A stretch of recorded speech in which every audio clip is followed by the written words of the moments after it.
প্ৰাসংগিক।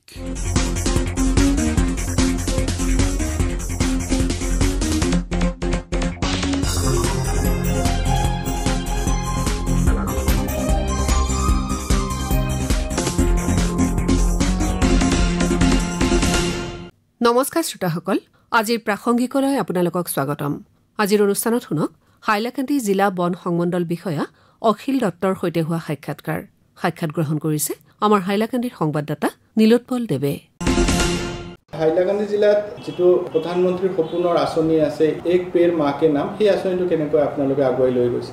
হয়, নমস্কাৰ। যোৱা বছৰ আমাৰ দেশৰ প্ৰধানমন্ত্ৰী ডাঙৰীয়াই ঘোষণা কৰিছিল এক পেৰ মা কে নাম, এটি গছপুলি প্ৰত্যেক মাৰ নামত। গতিকে এই এক পেৰ মা কে নাম এইটো তেখেতে এটা ভাল বস্তু চিন্তা কৰি ওলাই আহিছে। আমি কিবা এটাৰ আলম লৈ সেই কামবিলাক কৰিবৰ কাৰণে এটা মিছন মোডত যাব পাৰোঁ। গতিকে বৰ্তমান যিটো পৰিস্থিতি ক্লাইমেট চেঞ্জ, সেই পৰিপ্ৰেক্ষিতত এই এক পেৰ মা কে নাম আৰু বিভিন্ন ধৰণৰ প্ৰগ্ৰাম আছে আমাৰ ফৰেষ্টৰ এনভাইৰনমেণ্টৰ। গতিকে এক পেৰ মা কে নাম যোৱা বছৰৰ পৰা আৰম্ভ হৈছে। যোৱা বছৰ আৰম্ভ হ'লেও আমাৰ মাননীয় মুখ্যমন্ত্ৰী আৰু উৰ্ধ্বতন কৰ্তৃপক্ষই কি কৰিলে, অমৃত বৃক্ষ আন্দোলন যিটো আছিল, অমৃত বৃক্ষ আন্দোলনৰ লগত সংগতি ৰাখি এক পেৰ মা কে নাম ছাইড বাই ছাইড কৰিব দিলে। যোৱা বছৰৰ পৰাই আমাৰ আৰম্ভ হৈ গ'ল এক পেৰ মা কে নাম, যিটো লগতে আমি অমৃত বৃক্ষ আন্দোলনৰ লগত কৰিলোঁ। এইবাৰো আমাৰ এই বিশ্ব পৰিৱেশ দিৱসৰ লগে লগে এক পেৰ মা কে নাম কামবিলাক চলিছে।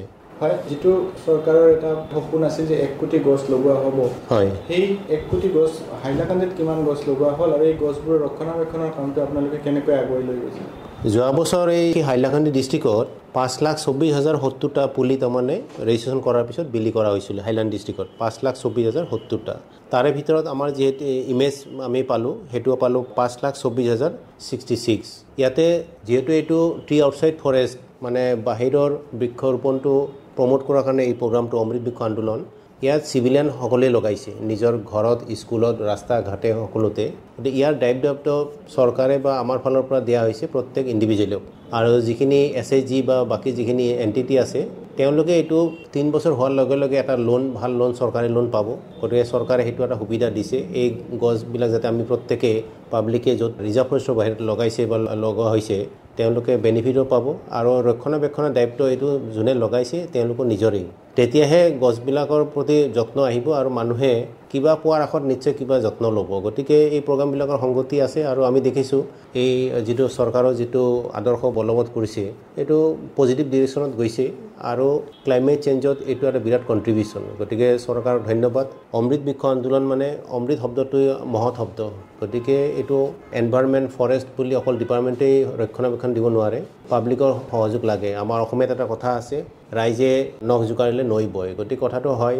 গতিকে ইয়াতে প্ৰত্যেক ইণ্ডিভিজুৱেল নাগৰিকৰ সহযোগ লাগিব আৰু পাব্লিকৰ দেখিছোঁ খুব উৎসাহেৰে হেৰি কৰিছে। ঠিক সেনেকৈ এইবাৰ 2025তো যেনেকৈ টাৰ্গেট আমি ৱেইট কৰি আছোঁ, আমাৰ নাৰ্চাৰীবিলাক ৰেডি আছে। গতিকে চৰকাৰৰ নিৰ্দেশনা অহাৰ পিছত এইবাৰ অমৃত বৃক্ষ আন্দোলন 2025 আৰম্ভ হ'ব। এইবাৰ যিটো বিশ্ব পৰিৱেশ দিৱস হ'ল, বিশ্ব পৰিৱেশ দিৱস কেনেকৈ উদযাপিত হ'ল হাইলাকান্দি জিলাত?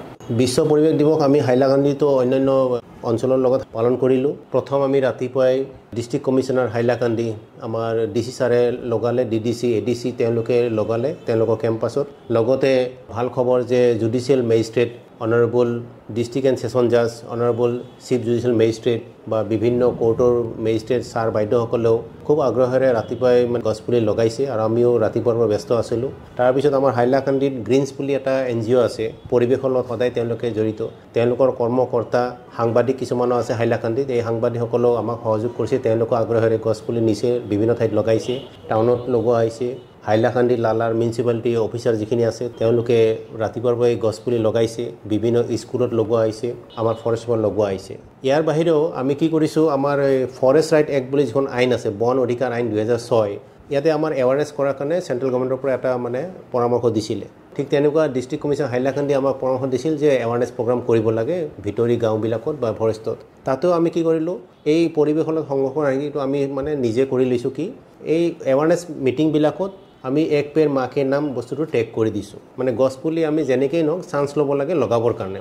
যিমানে গছপুলি বাঢ়ে সিমানে আমাৰ কাৰণেই ভাল, অক্সিজেনটো বাঢ়িব, ৰাইজৰ এই দুখ কষ্টবিলাক কমিব বা আমাৰ ৱেডাৰ যিটো অলপ উত্থান পতন হৈছে, ক্লাইমেটিক চেঞ্জ, সেইটোতো কণ্ট্ৰিবিউশ্যন হ'ব। গতিকে আমাৰ এই গছপুলি লগোৱাটো অকল বিশ্ব পৰিৱেশ দিৱসত এদিনেই যে লগাম এনেকুৱা নহয়, তাৰ লগত সংগতি ৰাখি আমাৰ যি প্ৰগ্ৰাম আহি আছে আহিব প্ৰত্যেকতে আমি এই বস্তুবিলাক লগাই দিছোঁ। হয় স্যাৰ, এনে আমি যদি দেখোঁ যে হাইলাকান্দি জিলাৰ বন মানচিত্ৰটো কেনেকুৱা? হাইলাকান্দিত দুখন ৰিজাৰ্ভ ফৰেষ্ট আছে, এখন কাটাখাল আৰু ইনাৰ লাইন। এই দুইখনৰ যিটো সীমাটো আমাৰ মিজোৰামৰ লগত কানেক্টেড, অকল মিজোৰাম পাৰ্টটো পায়। আৰু এই আমাৰ ইনাৰ লাইনৰ কাটাখাল আৰু চিভিলৰ মিলাই আমাৰ মোটামুটি 53,835.74 হেক্টৰ এৰিয়া আমাৰ হাইলাকান্দিত আছে। বন সংৰক্ষণ কৰা আপোনালোকৰ দায়িত্বৰ লগতে নদীবোৰৰ সংৰক্ষণ সিফালেও আপোনালোকে চকু দিয়ে। হয়, তো এইটো কেনেকৈ আগুৱাই লৈ গৈছে? আমাৰ যিখন নদী সেইখন আমাৰ চিভিল এৰিয়াৰে মানে ওলাই গৈছে, যিখন মিজোৰামৰ পৰা অৰিজিনেট হৈ আহিছে। ধলেশ্বৰীৰ পৰা এইখন কাটাখাল নদীত গৈ পৰিছে। গতিকে নদীখন একচুৱেলি ইয়াতে যিটো পৰিসীমা সেইটো আমাৰ হাইলাকান্দি ডিষ্ট্ৰিক্টখন কাভাৰ কৰি এইটো বৰাক ৰিভাৰত পৰিছে। যদি ডেঞ্জাৰ লাইনৰ ওপৰত যায় তেতিয়া অকণমান মানে খহনীয়া আৰম্ভ হয়, নহ'লেতো নদীখন ষ্টেবল আছে। আৰু নদীখনৰ ওপৰত আমি চবেই মানে লক্ষ্য ৰাখোঁ। আৰু নদীখনৰ ওপৰত যিহেতু ৱাটাৰ ৰিচোৰ্চ ডিপাৰ্টমেণ্ট আছে, তেওঁলোকে ভালদৰে জানিব, তেওঁলোকৰ টেকনিকেলি যিখিনি কৰিব লাগে কৰি আছে। আৰু আমি ফৰেষ্টৰ ফালৰ পৰা যিখিনি আমাৰ মহল আছে, আমি গাইডলাইন অনুসৰি কেইটামান পইণ্ট আমি এলাউ কৰোঁ যাতে নদীৰ হেল্থটো ভালে থাকে।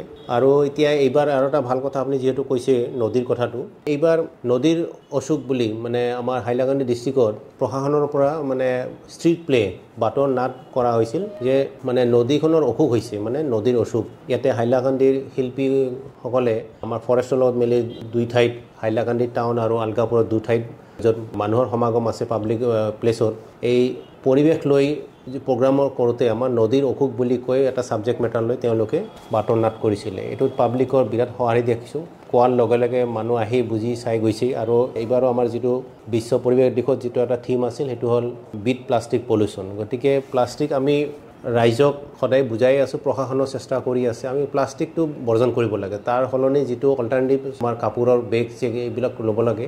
প্লাষ্টিক ময়ো ইয়াৰ পৰা আপোনালোকক অনুৰোধ কৰিম যাতে আপোনালোকে প্লাষ্টিক নদীত নেপেলায়, বজাৰ হাতে য'তে ত'তে নেপেলায়, ঘৰৰ সন্মুখত পেলাই নাৰাখে। য'ত ডেজিনেটেড যিটো হেৰি আছে ডাষ্টবিন তাতে পেলাব লাগে। আৰু প্লাষ্টিক যিমান পাৰি আমি মানে প্লাষ্টিক গ্লাছ হওক, বটল হওক, প্লাষ্টিক কেৰি বেগ হওক, বজাৰতে হওক, দোকানতে হওক, মলত হওক, আমি এইটো মানে দলিয়াই পেলাব লাগে। আমি মনৰ পৰাই এইটো ত্যাগ কৰিব লাগে বা প্ৰমিছ কৰিব লাগে যে মানে ন' টু প্লাষ্টিক। কাৰণ প্লাষ্টিকটো ইমান বিষাক্ত বস্তু, এইটো আমি আমাৰ নিজকে ধ্বংস কৰি আছোঁ। ভৱিষ্যত প্ৰজন্ম যাতে আমি সুন্দৰভাৱে কেয়াৰিং কৰিব পাৰোঁ, এই প্লাষ্টিক বৰ্জনটো এইটো এটা আইটেমত অনা হৈছে। আৰু যিটো নেকি বিশ্ব পৰিৱেশ দিৱসতো বিট প্লাষ্টিক পলিউশ্যন বুলি যিটো কোৱা হৈছে, গোটেই ৱৰ্ল্ডে এইটো ফিল কৰিছে যে প্লাষ্টিকটো আমি বৰ্জন কৰিব লাগিব। নিশ্চিতভাৱে। শেষত এটা প্ৰশ্ন, এজন ছিনিয়ৰ জিলা বন সংমণ্ডল বিষয়া হিচাপে কি পৰিৱৰ্তন দেখিছে গছপুলি ৰোপণৰ ক্ষেত্ৰতো, পৰিৱেশ ৰক্ষাৰ ক্ষেত্ৰত কি এৱাৰনেছ আমাৰ সমাজত আহিছে? আগতকৈ মানে বহু পৰিমাণে চেঞ্জ আহিছে। কাৰণ গছ থাকিলে মানুহ থাকিব বুলি যিটো কথা কওঁ এইটো মিছা নহয়। আমিও সৰুৰ পৰা বুজা নাছিলোঁ, কিন্তু এতিয়া ডিপাৰ্টমেণ্টৰ অহাৰ পিছত নিজেও প্ৰগ্ৰামবিলাক কৰি দেখিলোঁ। আমাৰ মাননীয় মুখ্যমন্ত্ৰী অসম তেখেতেতো এটা কম্পালচৰি কৰিছে, তেখেতে য'ত যায় ৰাতিপুৱাই গছপুলি এটাৰে পবিত্ৰ মনেৰে মানে আমাৰ পৃথিৱীখন মানে তেখেতে সকলোকে আহ্বান জনায় যে গছপুলি লগাওক। গতিকে তেখেতে এই প্ৰথম ৰাতিপুৱাই যে য'তেই থাকক, অসমৰ য'তেই যাওক বা তেখেতে এইটো কম্পালচৰি কৰি লৈছে যে এটা গছপুলিৰে মই দিনটো শুভাৰম্ভ কৰিম। গতিকে কেনেকুৱা এটা পবিত্ৰ মন লৈ মাননীয় মুখ্যমন্ত্ৰী এই কথাষাৰ কৈছে, এতিয়া আমি ফিল কৰোঁ ডিপাৰ্টমেণ্টৰ হিচাপে। গতিকে এই যে ফিলিংছটো বা এই পবিত্ৰ মনটো আমি সদায় ৰাখিব লাগে। কাৰণ আমি গছক হিন্দু মানুহে যেনেকৈ পূজা কৰোঁ, মনুষ্য যাতে গছক পূজা কৰাটো, গছক পানী দিয়াটো এটা নিয়ম কৰিব লাগে। কাৰণ গছ যিমানে বৃদ্ধি কৰিম আমাৰ ভৱিষ্যতটো সিমানে ভাল হ'ব। আৰু যিটো প্ৰাইম মিনিষ্টাৰ ছাৰে যিটো কৈছে যে এক পেৰ মাকে নাম, এইটো এটা বিৰাট সংগতি আছে। কাৰণ এটি পুলি মাৰ নামত লগোৱাটো বহুত ডাঙৰ কথা। আৰু সেই মা আপোনাৰ জন্মদাতা হ'ব পাৰে, পালনহাৰ হ'ব পাৰে, এই ধৰতী মাও হ'ব পাৰে। গতিকে পৃথিৱীখন কিবা এজন মায়েতো ধৰি আছে, আমাক আপোনাক পৃথিৱীখন ধৰি আছে। গতিকে মাৰ নামত গছপুলি লগোৱা, অমৃত বৃক্ষ আন্দোলন, বিশ্ব পৰিৱেশ দিৱস, তাৰপৰা আকৌ আমাৰ এতিয়া ৱাইল্ড লাইফ উইক আৰম্ভ হ'ব বা মুখ্যমন্ত্ৰী যিটো আহ্বান, আমি প্ৰত্যেকে যাতে মানে আখৰে পালন কৰোঁ, এইটো ময়ো বন অধিকাৰী বুলি হিচাপে সকলোকে অনুৰোধ কৰিম। আপোনালোকে আগুৱাই আহক, গছপুলি লগাওক, আৰু আমি আমাৰ ভৱিষ্যত আমি ঠিক কৰিব লাগিব। ধন্যবাদ। প্ৰাসংগিক শুনিলে। আজিৰ অনুষ্ঠানত হাইলাকান্দি জিলা বন সংমণ্ডল বিষয়া অখিল দত্তৰ সৈতে হোৱা সাক্ষাৎকাৰটি শুনিলে। সাক্ষাৎ গ্ৰহণ কৰিলে আমাৰ হাইলাকান্দিৰ সংবাদদাতা নীলোৎপল দেৱে। অনুষ্ঠানটিৰ প্ৰযোজনা ৰাজীৱ লোচন বৰঠাকুৰৰ, সহযোগিতা আগবঢ়ালে অপূৰ্ব মালিয়ে। পৰৱৰ্তী প্ৰাসংগিক শুনিবলৈ পাব অহা সপ্তাহৰ আজিৰ এই একে সময়তে। নমস্কাৰ।